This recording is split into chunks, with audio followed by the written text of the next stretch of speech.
lanjut di videonya tadi udah 17 menit ini. Oke. Jadi selama COVID, selama 2 minggu ngapain aja ya kan. 2 minggu itu ngebooster vitamin C. Vitamin C itu pagi, sore, malam. Vitamin C, mau tidur multivitamin, zinc, obat besi, mineral ya, multimineral ya. Apa sih, sangobion itu loh, penambah darah dan yang lain-lain. Terus makan banyak beneran, apapun pengen makan. Nyampe perut melar, yes. Celana udah kancing itunya sampai nggak muat. Lalu nonton film, nggak olahraga men, nggak jemur, nggak keluar rumah, nggak.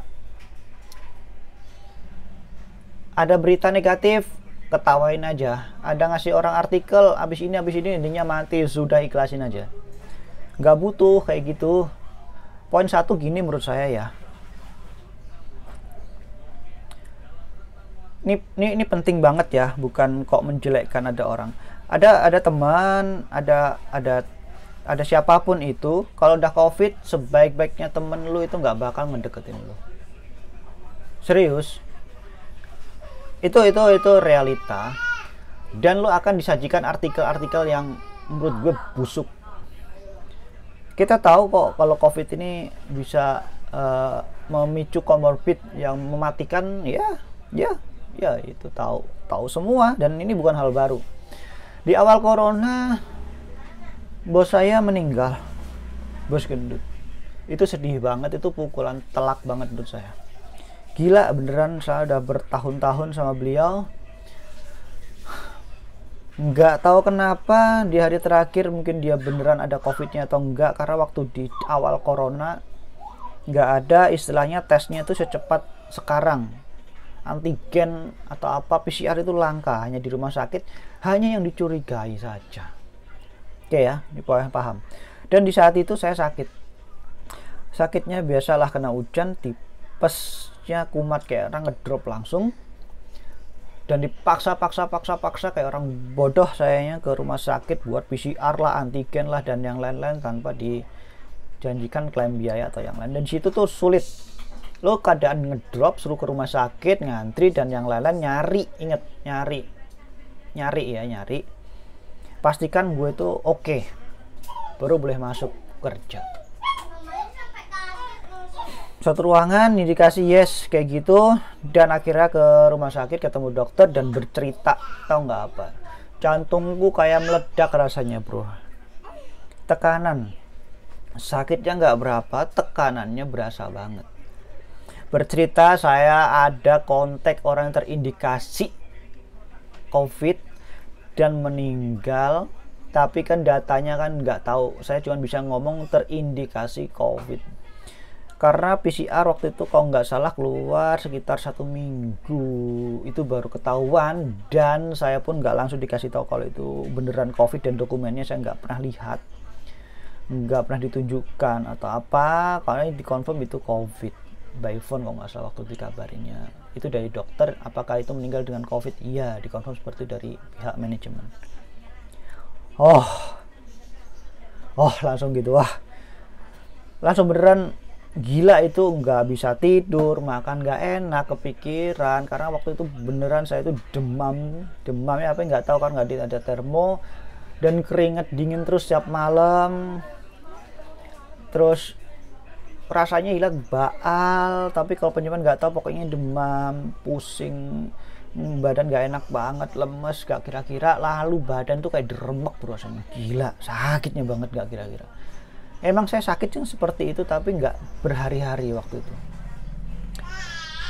Saya cuman minumnya dikasih apa, antibiotik waktu itu buat apa gitu, buat mungkin saya curiga memang suruh tes darah kan, karena waktu itu suka ngedrop staminanya, dikarenakan mungkin ada si virus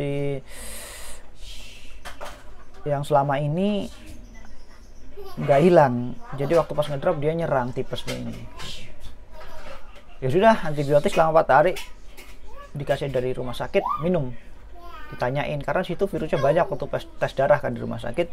tahu virusnya apa, ada virus ini, iya saya bilang. Pernah kasus ini, iya saya bilang. Dikasih obat tuh, saya minum, itu rasanya nggak kira-kira bro, kayak dibakar, badan remek semuanya, semua persendian sakit semua, dipegang nih sakit semua, dan siap malam basah semua nih, badan basah terus, nggak pernah namanya nggak. Semalam untuk bisa ganti baju 4 kali 5 kali ada, nggak tidur jadinya, makin ngedrop parah. Itu poin satu. Jadi ada berita di TV setiap hari digencar mati, makin ngedrop. Endingnya apa? Ya minum obatnya tetap minum obat multivitamin C, dan itu aja minum terus, sama air putihnya banyak bro, sumpah air putih banyak banget. Sehari ada kali 8 liter, tau nggak, botol. Pokoknya yang tak konsumsi itu dari dulu sampai sekarang tuh sama. Vitamin C itu entah Vitalong C lah, apa sih itu vitamin C kayak gitulah, banyak kayak gitu. Pokoknya vitamin C itu pasti. Lalu si paracetamol kalau badan agak nggak enak, demam, buat ngulangi peradangan. Lalu si itu tadi zat besi multimineral itu minum, itu buat ngencerin apa sih, buat ngencerin darah aja intinya lah. Kalau darahku agak kental atau kecapan, kekurangan minum, ini kepala sakit bro, sakit nungut itu dari dulu. Jadi kenapa saya itu nggak bisa yang namanya minum air putih. Minum air putihku kuat. Nah waktu pas sakit minum air putihku tak banyakin, nggak takut keracunan air putih karena kencingku kenceng, minum banyak. Jadi kayak sekarang itu sampai dulu itu bener lah, oke, bisa masuk. Dan sekarang pun sama, saya setiap hari emang begitu. Kalau badan ngedrop, vitamin C pagi, malamnya multimineral ya, multivitamin mineral, air putih banyak. Kalau sekarang ini kayak kemarin kena covid apa dipositifkan itu, ya bukan positif, emang positif ya, itu botol Coca-Cola jumbo yang gede itu paling habis cuman berapa, 1 jam 2 jam udah habis bro. Minum banyak, glek itu habis. Jadi pokoknya jangan nyampe, pokoknya setaunya adalah nyerang pernapasan. Kalau ada agak batuk atau dedak atau agak sesak, minum pengencer dahak buat batuk, entah itu konidin kayak fix lah apa buat pengencer dahak. Itu poin satu. Pasti adalah covid, mungkin di tenggorokan sini gatal, itu harus dikeluarkan ya, kasihlah biar, mungkin nggak tahu itu efeknya apa, pokoknya minum aja gitu loh. Terus makan banyakin, minum air putih, tenggorokan jangan sampai kering. Terus covid kan mengendalikan darah tuh, mengendalikan darah kan memicu tuh jantung, stroke, dan hal-hal yang lainnya. Ya cara satu-satunya buat mengencerkan darah itu tadi, minum banyak, sebanyak-banyaknya minum. Bukan saya harus sampai muntah ya, memang saya doyan minum air putih ya, itu banyak banget. Lalu tidur ya istirahat total lah gitu, kayak orang malas-malasan gitu, nggak kerja gitu. Untung masih punya duit bro, kalau nggak punya duit kepala aku lebih pusing lagi, tekanannya lebih gila lagi. Minum air putih sebanyak-banyaknya, jangan nyampe karena mau covid nggak covid saya minumnya air putih banyak. Kalau nggak minum air putih banyak, nanti penyakitku jadi banyak, kepalanya pusing, nyut-nyutan sini, nyut, badan rasanya pegel, lemas atau apa, jadi nggak enak. Itu air putih harus maju sih. Jadi nggak ada yang dirubah kebiasaannya, multivitamin cuma nggak dikencengin aja. Kalau sudah sehat seperti ini, ngerasa badan udah enak, udah nggak ada masalah, nggak ada yang lain, multivitamin 1 biasanya. Hari ini vitamin C, besok multivitamin dan mineral sebelum tidur. Lalu di jeda lagi nanti vitamin C. Begitu aja, diruntut. Nanti sudah selama seminggu biasanya yang minum nih. Selama seminggu minum, selesai. Kasih waktu tuh seminggu sekali. Biasanya hari Sabtunya saya vitamin C, terus minggunya nanti multivitamin mineral, beraktivitas, tidur, dan lama-lama seperti itu. Kadang seminggu sekali, 3 minggu sekali, kadang sebulan sekali, tergantung badanmu ngedropnya kapan. Jadi kayak ini udah digeber nih, di booster sampai atas des gitu kan, udah di atas nih melayang nih, kita tinggal maintenance satu-satu. Kayak ngerasa badan kita nggak enak nih, turun dikit, timpain lagi biar naik lagi, kayak gitu aja. Jadi stabil, karena targetnya adalah menjaga daya tahan tubuh stabil sampai ini semua selesai. Dan saya itu menjaga selama hampir 2 tahun seperti itu. Olahraga enggak, cuman kalau habis dingin banget kayak musim hujan kemarin gitu kan, hujan kemarin lah, bukan musim hujan, hujan kemarin berhari-hari ngeliat matahari pagi. Saya di kantor, maaf ya kantor, bukan saya saya akan nyari matahari dan berjemur ya, dan berjemur itu sekitar 10 menit cukup sih. Dan besoknya akan seperti itu, sama beberapa hari saya akan terkena sinar matahari. Kalau setiap pagi cuacanya panas, anget, ya enggak lah. Kan naik motor, gak pernah naik mobil bro. Naik motor ya kena angin, kena panas, buka helm, jaketnya diginiin kan kena nih, kulit anget, menyerap sinar matahari karena perjalanan kan sekitar 10 menit. Kena itu semua pikirku ya udah, tapi kalau udah dingin terus 2 hari ya harus kena matahari. Kalau enggak itu menurutku bahaya sih. Bisa nanti bersin-bersin flu dan yang lain-lain, kita nggak tahu. Jadi kecil semuanya udah pada sehat, nggak ada yang gejala tuh, nggak ada hal-hal yang tidak diinginkan.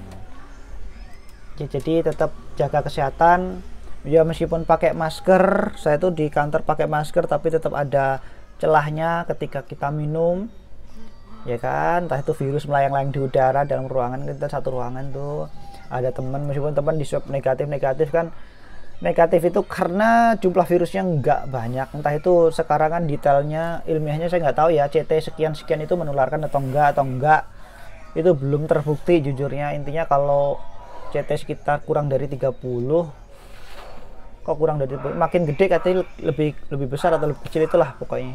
Saya lupa, sempat baca itu nggak menularkan katanya.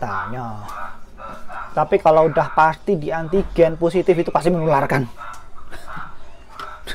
Udah itu aja sih, itu pasti menularkan. Udah, kalau udah makin antigen udah negatif dan tidak ada gejala lagi sama sekali, clean, ini kejujuran masing-masing loh ya, itu nggak menularkan lah. Ini buktinya semuanya oke. Berat ya bro. Oh ya, kalau malam itu kalau lagi dingin, minuman kesukaan itu si bejo atau tolak angin atau apa yang kalian ketemu, plus jahe merah. Entah itu jahe merah bikin sendiri, wedang jahe susu atau apa, dicampurin bro, diminum waktu pas panas. Itu lalu tidur, wah itu enak banget bro. Enak banget. Itu rokoknya sampai kering, ngomong 1 jam. Setengah jam terus tambah minum. Oke, abis ini mau vaksin nggak ya? Vaksin kemarin udah konsul ke dokter. Gimana dok? Saya setelah negatif. Vaksin nggak? Ya kalau ini sebenarnya jangan lah katanya. Kan situ baru sembuh katanya. Tapi kan saya nggak ada gejala, nggak ada badan ngedrop atau yang lain-lain. Saya oke, nggak ada hal yang saya keluhkan mengenai badan saya. Gitu. Oh, ya kalau udah nggak ada hal yang ini, oh iya. Silahkan vaksin. Pokoknya vaksin itu dalam kondisi ngerasa dirimu dalam kondisi terbaik, itu vaksin. Itu tujuannya cuma satu bro.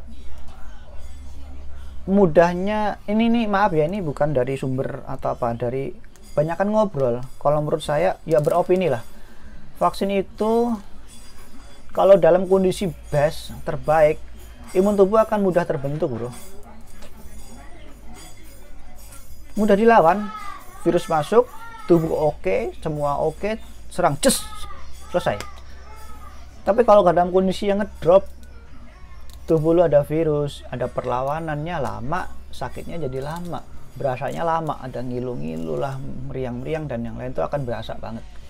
Itu bisa berhari-hari. Jadi kayak ada orang yang disuntik sampai berhari-hari masih meriang atau apa, mungkin tubuhnya nggak siap, belum fit. Di situ ada rasanya, mungkin lo ya, mungkin tergantung tubuh masing-masing, mungkin ada hal yang lain, kita nggak pernah tahu. Nanti tetap vaksin lah, akhir minggu ini vaksin ke rumah sakit.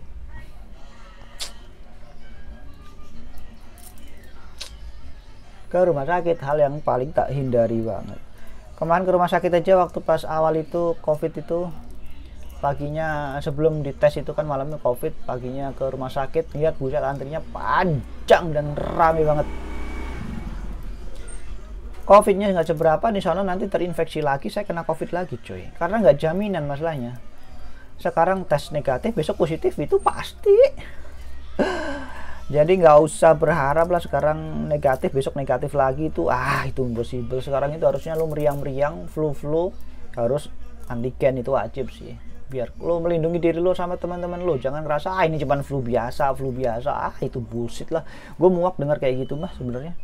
Cuman udah diam aja lah, biarin aja, itu hak mereka kalau ngerasa seperti itu. Tapi kalau udah beran positif, nah kan kita bisa maki-maki, lu tuh nggak mau kayak gitu, mang lu ngerasa hidup lu sendiri doang, lu gituin loh, serius. Berantemin aja. Jadi jangan rasa sehat, jaga diri sama lingkungan. Cuman itu gila bro, flu-nya kalau beneran flu ya, misalkan ini curhat aja sih beneran, jadi nggak putus-putus nih. Jadi kalau misalkan flu-nya biasa, dicurigai COVID, buat menyelamatkan lingkungan, keluarga dan orang-orang yang dekat sama kita, temen dan yang lain-lainnya, antigen itu 150.000, ada yang 200.000 tergantung tempat saya cuma 150.000. Kalau dites antigennya negatif, berarti lo flu, lo dapat obat ya. Obatnya berobatnya itu range rata-rata kan di 100.000 lah, 90 sekian 100.000 lah, anggap pukul rata 100.000. Berarti lu mesti ngeluarin siap periksa itu, entah lu cuma sekedar flu biasa, ada 250.000. Oke, 250.000. Dan kalau anggota kalian keluarganya 4 dan ternyata flu-nya bareng, dan ternyata flu itu kan juga menular, lu harus dites semuanya itu juga harus antigen. Kalau lo mau, kecuali lo mau ambil resiko, ambil sampel dan lo broadcastnya bagus. Kalau 4 orang, berarti kali aja bro, sekali berobatnya berapa juta, cuman buat flu, inget nggak, buat flu. Mules gua, dah gue emosi lama-lama, mahal. Gaji lo nggak cukup intinya kalau buat kayak gitu, dikit-dikit antigen, intinya vaksin jalan keluar terbaik. Dan setelah vaksin kena corona, lo kalau masih itu lagi, intinya sekarang itu yang nggak divaksin, yang nggak punya kekebalan tubuh, sebaiknya kalian jaga diri baik-baik saja sih. Karena kita ini kayak saya dan teman-teman yang udah divaksin itu akan keluar dan mungkin saja bawa virus tapi tanpa gejala, dan itu sangat berbahaya. Menurutku sih itu ya, karena gejalanya butuh waktu lama, dan mereka yang nggak punya vaksin dan punya komorbid, sebaiknya kalian jaga hati-hati sama orang-orang masih muda deh kayak saya ini. Saya udah kalau ketemu orang tua jangan deket-deket deh, jangan deket-deket dulu, takut bro, beban moral. Oke, terima kasih, semoga sehat selalu, dah.